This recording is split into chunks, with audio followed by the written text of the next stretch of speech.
तो आज की फिल्म द जायंट फ्रेंड है, जिसकी शुरुआत में हम देखते हैं कि रात के ठीक 3 बजे एक अजीब सी आवाज एक लड़की का ध्यान खींच लेती है। पास बैठी बिल्ली भी सतर्क होकर खिड़की पे चढ़ गई। लड़की धीरे धीरे बालकनी की तरफ बढ़ी और नीचे झांक कर देखा, जहां सड़क पर एक ऐसा हाथ दिखाई दिया जो कूड़ेदान से भी बड़ा था। तभी अचानक उस हाथ के मालिक ने ऊपर देखा और उसकी नजर सीधे बालकनी में खड़ी उस छोटी लड़की पर पड़ी। वो धीरे धीरे खड़ा हुआ और सामने कई मीटर ऊंचा विशाल दैत्य आ गया। पकड़े जाने से बचने के लिए वो दैत्य सीधे अनाया की ओर बढ़ने लगा। डर के मारे अनाया कांपती हुई बिस्तर में घुस गई, लेकिन अगले ही पल एक विशाल हाथ अंदर आया और उसे कंबल समेत उठा लिया गया। दैत्य लड़की को लेकर सड़कों पर दौड़ने लगा। जब भी कोई गाड़ी पास से गुजरती, वो खुद को दीवार की तरह खड़ा कर लेता। वॉक पर निकले लोगों को देखते ही वो स्ट्रीट लाइट को ढक देता, ताकि अंधेरे में छिपा रह सके। सामने से आती कार को देखकर वो फुर्ती से एक ट्रक पर चढ़ गया और खुद को सामान की तरह छिपा लिया। जब वो इंसानों के शहर से पूरी तरह दूर निकल गया, तब उसने पूरी रफ्तार से दौड़ लगाई। समुद्र पार करते हुए एक ही छलांग में चट्टानों के ऊपर जा पहुंचा। ऊंचे पत्थरों पर कदम रखते हुए उसने ताकत जुटाई और आसमान में बिजली चमकाते बादलों को चीरता हुआ दुनिया के एक रहस्यमयी कोने में जा उतरा, जिसे दैत्यलोक कहा जाता था। ब्रॉन अनाया को अपने गुफा जैसे घर में ले आया और उसे एक तरफ लटका दिया। अनाया ने डरते डरते चारों ओर देखा। तभी उसने देखा कि ब्रॉन गुनगुनाते हुए चाकू तेज कर रहा था। उस चाकू की खरोंचती आवाज ने उसकी रूह तक जमा दी। अनाया बुरी तरह डर चुकी थी और उसने वहां से भागने की सोची। वो धीरे धीरे कंबल के सहारे ऊपर चढ़ी, फिर टहनियों के सहारे खिड़की तक पहुंची और खिड़की खोलने की कोशिश करने लगी।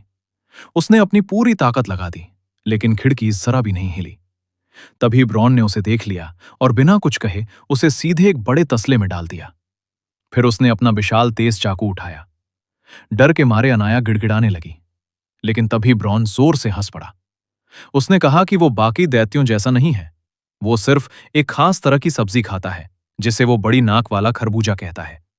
इतना ही नहीं, वो अपने पूरे कबीले में सबसे छोटा दैत्य भी था, और क्योंकि अनाया ने उसे देख लिया था, इसलिए उसे मजबूरी में यहां लाना पड़ा, ताकि वो इंसानों की दुनिया में जाकर दैत्यों का राज न खोल दे। अगर महारानी अदिति को इस बारे में पता चल जाता, तो वो अपनी सेना के साथ आकर पूरी दैत्य जाति को खत्म करवा देती। जब अनाया को यह यकीन हो गया कि ब्रॉन उसे नहीं खाने वाला, तब उसका डर थोड़ा कम हो गया और वो भी थोड़ा बेखौफ होने लगी। ब्रॉन ने अनाया को एक नाव के ऊपर रखे बड़े से बैरल में डाल दिया और उसे सोने को कहा। जैसे ही अनाया सो गई, ब्रॉन एक झरने के पीछे छिपे रास्ते से गुजरते हुए एक गुप्त कमरे में पहुंचा। वहां चारों तरफ रंग बिरंगी चमकती हुई बोतलें रखी थीं। ये सारी बोतलें दरअसल सपनों से भरी थीं, जिन्हें ब्रॉन पकड़कर लाता था। वो अलग अलग सपनों को इंसानों की दुनिया में जाकर उनके पास छोड़ता था। उसी दौरान उसने एक लाल रंग की बोतल निकाली और उस पर कुछ अजीब सा काम करने लगा, जिसे समझ पाना नामुमकिन था। आखिर में उसने उसे सिर के ऊपर उठाकर हल्के से हिलाया। उधर सोती हुई अनाया अचानक चौंक कर जाग गई। उसने देखा कि ब्रॉन नीचे गहरी नींद में सो रहा था और उसके खर्राटों से पूरी नाव हिल रही थी। अनाया ने सोचा, यही भागने का सबसे सही मौका है। वो धीरे धीरे खिड़की की तरफ बढ़ी। उसे किसी तरह खोलने में कामयाब हुई और चुपके से बाहर निकल आई। नंगे पांव वो पूरी ताकत से भागने लगी, लेकिन तभी अचानक जमीन के नीचे से एक विशाल हाथ निकला और उसे ऐसे उठा लिया जैसे कोई चूजा हो। अनाया मदद के लिए चिल्लाई और ब्रॉन की गुफा की तरफ देखते हुए मदद मांगने लगी, लेकिन इस बार ब्रॉन चुप रहा और उसने गुफा का दरवाजा बंद कर लिया। अगले ही पल उस भयानक दैत्य ने अनाया को अपने मुंह के करीब लाकर निगल लिया और तभी एक जोरदार चीख के साथ अनाया की आंख खुल गई। असल में यह सब एक डरावना सपना था, जिसे ब्रॉन ने खुद उसके लिए बनाया था, ताकि वो समझ जाए कि बाहर की दुनिया सच में कितनी खतरनाक थी। तभी अनाया का ध्यान ब्रॉन के बनाए एक अजीब से जूस पर गया। ये वही खास जूस था जिसे वो फ्रॉब स्कॉटल कहता था।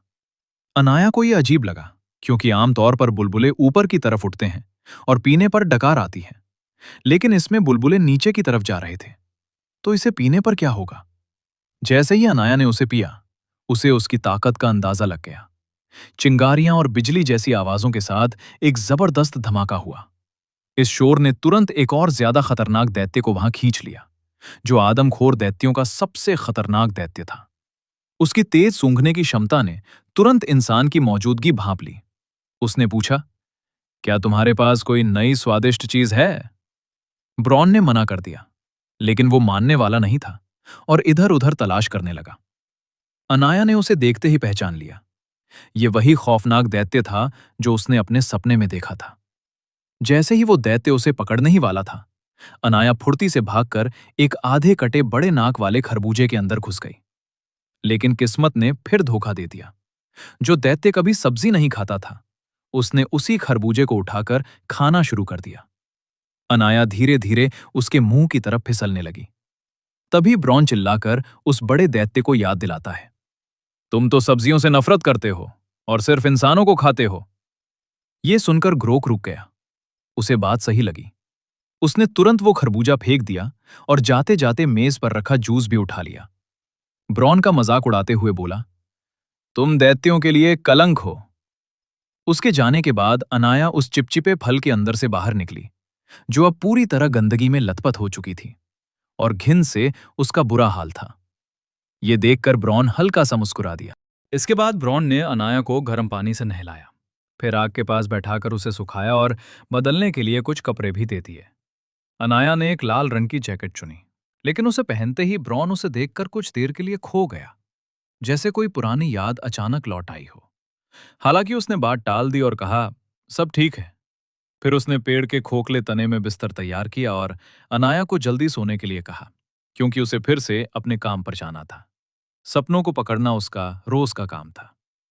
इस बार अनाया ने जिद की कि वो भी उसके साथ जाएगी। उसने कहा कि वो भी उसकी तरह अकेली है, एक अनाथ जिसका कोई दोस्त नहीं था और जिसे बाकी लोग अपनाते भी नहीं थे। आखिरकार ब्रॉन का दिल पिघल गया और उसने अनाया को साथ ले लिया। चलते हुए उसने समझाया कि उन्हें रास्ते में सोए हुए आदमखोर दैत्यों से बचकर निकलना होगा और सामने वाली पहाड़ी की चोटी तक पहुंचना होगा, जो अनाया के होते हुए आसान तो बिल्कुल नहीं होने वाला था। वो बेहद धीरे धीरे दबे पांव आगे बढ़ने लगा। रास्ते में जब एक सोते हुए दैत्य को छींक आने वाली थी, तो वो उसे अजीब तरीके से रोकता है और कहीं कौवे की आवाज से कोई जाग ना जाए, इसलिए वो उसकी चोंच भी दबा देता है। वो जैसे तैसे वहां से निकलने ही वाला था, लेकिन तभी एक दैत्य की नजर उस पर पड़ गई। उस खूंखार दैत्य ने ब्रॉन को उठाकर हवा में लटका लिया और ये देखकर अनाया डर के मारे एक पास की कार में छिप गई। कुछ ही पलों में बाकी सारे दैत्य भी जाग गए। तभी उनके सरदार ग्रोक ने एक खेल खेलने की सोची। एक दैत्य ब्रॉन को एक पहाड़ी के ऊपर ले गया और सामने वाली पहाड़ी पर एक और दैत्य दो ट्रकों को लेकर ऊपर पहुंच गया। उन्हीं में से एक ट्रक के अंदर अनाया छिपी हुई थी। फिर उन्होंने ट्रकों को आपस में टकराने का खेल शुरू किया। टक्कर बस होने ही वाली थी कि अनाया ने हिम्मत जुटाई और स्टीयरिंग पकड़कर ट्रक को मोड़ दिया, जिससे वो बच गई। लेकिन खेल यहीं खत्म नहीं हुआ। अब उन्होंने उसे रेत की बोरी की तरह उछालने का खेल शुरू कर दिया। तभी अचानक बारिश शुरू हो गई। अजीब बात यह थी कि जो दैत्य किसी चीज से नहीं डरते थे, वे बारिश से डर गए। कोई छोटा सा छाता निकालकर खुद को बचाने लगा, तो कोई पेड़ उखाड़कर उसके नीचे छिप गया। कुछ ही पलों में सारे दैत्य वहां से भाग खड़े हुए। लेकिन ब्रॉन बारिश से नहीं डरता था। उसने मौका देखकर अनाया को सुरक्षित बाहर निकाल लिया। अनाया हैरान थी। जब बाकी दैत्य उसे सताते हैं तो वो ये जगह छोड़कर कहीं और क्यों नहीं चला जाता? ब्रॉन ने शांत स्वर में कहा, वो कहाँ जाता? ये जगह ही उसका घर थी, और कहीं जाता तो और भी ज्यादा अकेला पड़ जाता। इसलिए वो बस अच्छे सपने पकड़कर इंसानों तक पहुंचाता है, ताकि वो अपने कबीले के पापों की भरपाई कर सके। इसके बाद दोनों पहाड़ की चोटी पर पहुंचे।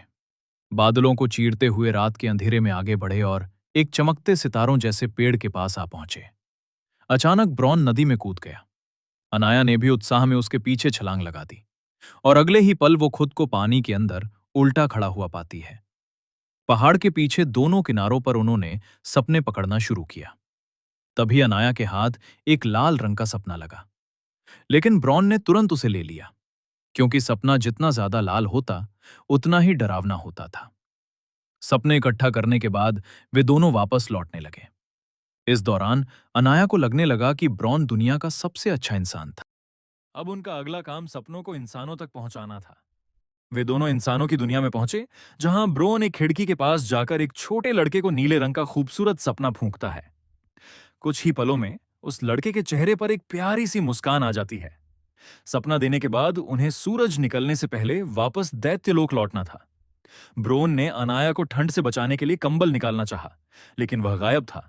तभी उसे याद आया कि दिन में बाकी दैत्यों से भिड़ंत के दौरान शायद वह गिर गया था। उसे शक हुआ कि अब बाकी दैत्य सतर्क हो चुके होंगे, इसलिए उसने फैसला किया कि वह अनाया को वापस अनाथालय छोड़ आएगा। उसने अनाया को बताया कि जो लाल जैकेट उसने पहनी हुई है वह पहले एक छोटे लड़के की थी। वे दोनों अच्छे दोस्त बन गए थे, लेकिन आखिर में दूसरे दैत्यों ने उस लड़के को पकड़कर खा लिया। अनाया ने कहा कि उसे मौत से नहीं बल्कि अकेले छूट जाने से डर लगता है, लेकिन ब्रोन फिर भी मानने को तैयार नहीं था। वह वही दर्द दोबारा नहीं देखना चाहता था।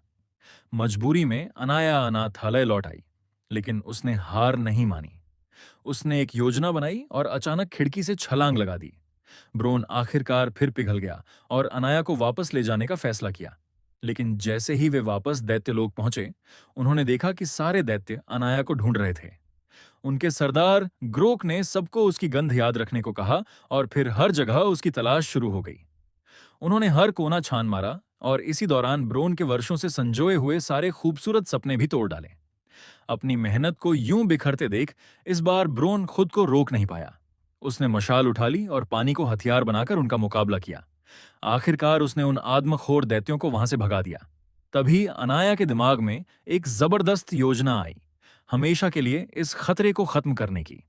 उसने ब्रोन से कहा कि वह एक डरावना सपना तैयार करे जिसमें दैत्य बच्चों को खा रहे हों, और फिर उस सपने को महारानी अदिति तक पहुंचाया जाए ताकि उन्हें इन दैत्यों के अस्तित्व का एहसास हो सके। उस सपने में उन्होंने खुद को भी शामिल किया। फिर दोनों चुपके से महल पहुंचे और वह डरावना सपना महारानी अदिति को फूंक दिया।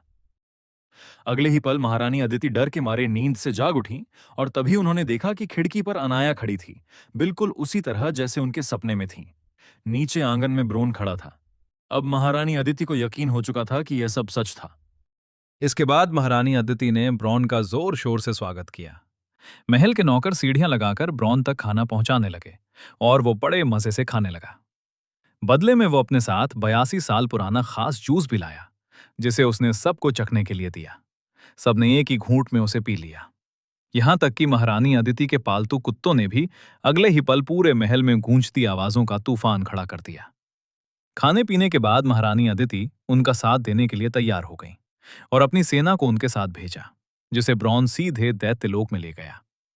लेकिन एक्शन शुरू होने से पहले ब्रॉन ने उन आदमखोर दैत्यों के लिए एक ऐसा डरावना सपना तैयार किया जो उनकी हरकतों को रोक सके और उन्हें एहसास करा सके कि उन्होंने अब तक कितने बुरे काम किए हैं। लेकिन जैसे ही वो उन्हें सपना फूंकने गया, तभी ब्रॉन को याद आया कि उसकी सपना फूंकने वाली छड़ी तो महल में ही रह गई थी। लेकिन अनाया रुकने वाली नहीं थी। उसने फुर्ती दिखाई और उस बोतल को जमीन पर पटक दिया। अगले ही पल भयानक सपना धुएं की तरह निकलकर ग्रोक को छोड़कर बाकी सभी दैत्यों के शरीर में घुस गया और उनकी ताकत जैसे पल भर में खत्म हो गई।